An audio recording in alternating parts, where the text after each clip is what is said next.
Get ready. I shall now give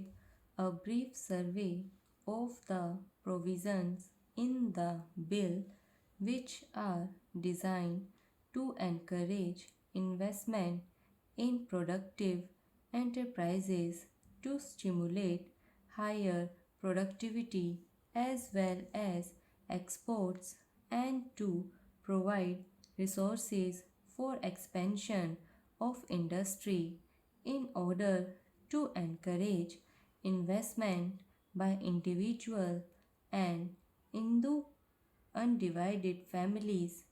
in the equity share of new industrial companies in India. Provisions has been made for the grant of tax-free tax credit certificates to them with reference to their subscriptions to eligible issues of capital by such companies for a period of 4 financial years commencing with the financial year in which the investment is made.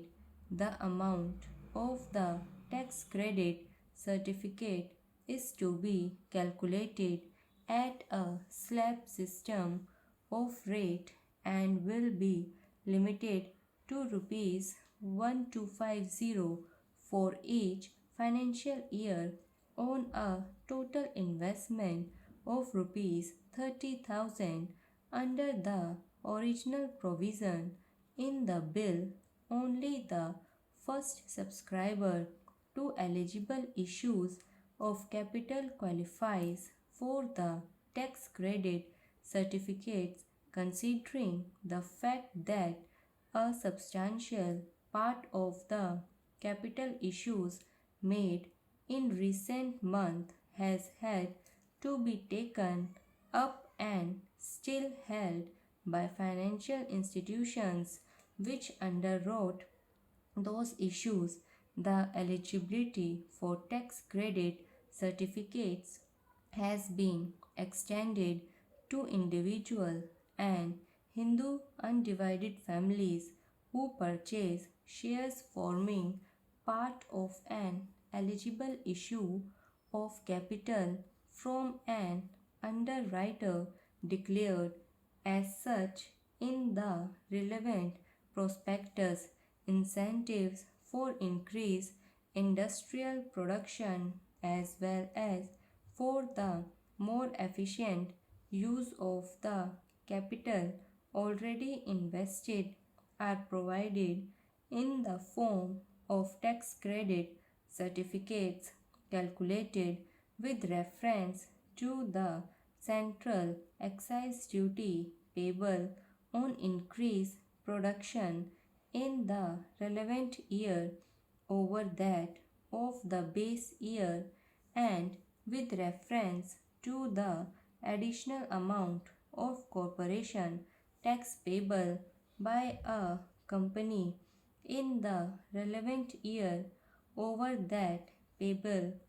by it in the base year. The amount of the tax credit certificate granted for these purposes is required to be used for discharging debt obligations, acquisition of capital assets in India during construction of a building for the purpose of the business, and in the case of a company also for the redemption of its debentures. These would enable industrial units to pay off the monies which they had borrowed for expanding their productive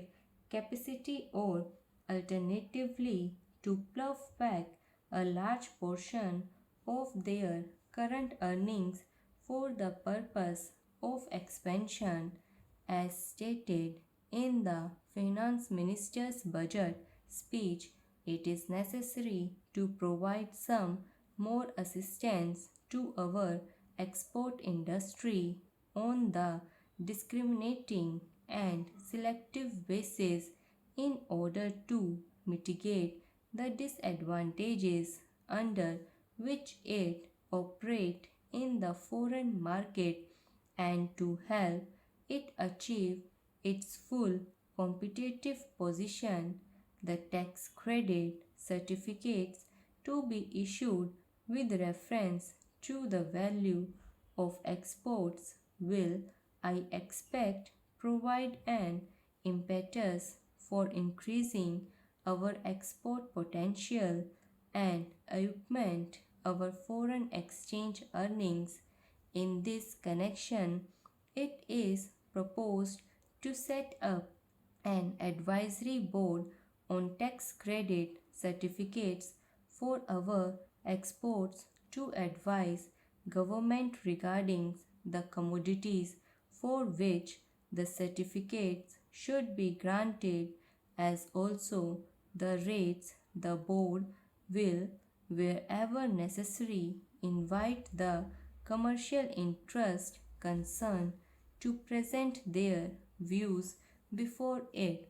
The Commerce Secretary will be the chairman of the board and the senior officer, each from the Ministry of Finance and the ministry in charge of the export commodity concerned will be members. The recommendations of the board will enable the government to take informed decisions with regard to the grant of these certificates. The measure for encouraging investment of surplus funds in production channels include a provision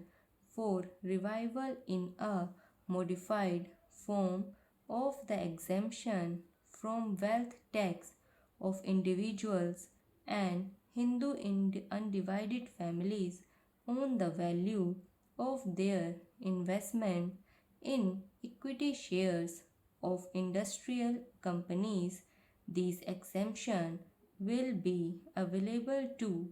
individuals and Hindu undivided families on the value of any equity shares held by them in an industrial company where such shares form part of the initial issue of equity share capital made by the company after the 31st March 1980 and will extend over a period of 5 successive assessment years commencing with the assessment year next following the date on which the company commences the operations for which it has been established. Madam, the bill contains a scheme for voluntary disclosure of unaccounted income during a period of 3 months from 1st March to 31st May 1985. Tax is payable on the amount declared at the ad hoc rate of 60% with a rebate of 5% of tax where the declaration has been made and the tax has also been paid not later than the 31st March 1985 where the declarant is unable to pay the tax on the amount declared immediately. He has the option to pay it within a period of 6 months from the date of declaration, provided the furnishes adequate security in the form of a guarantee from a scheduled bank.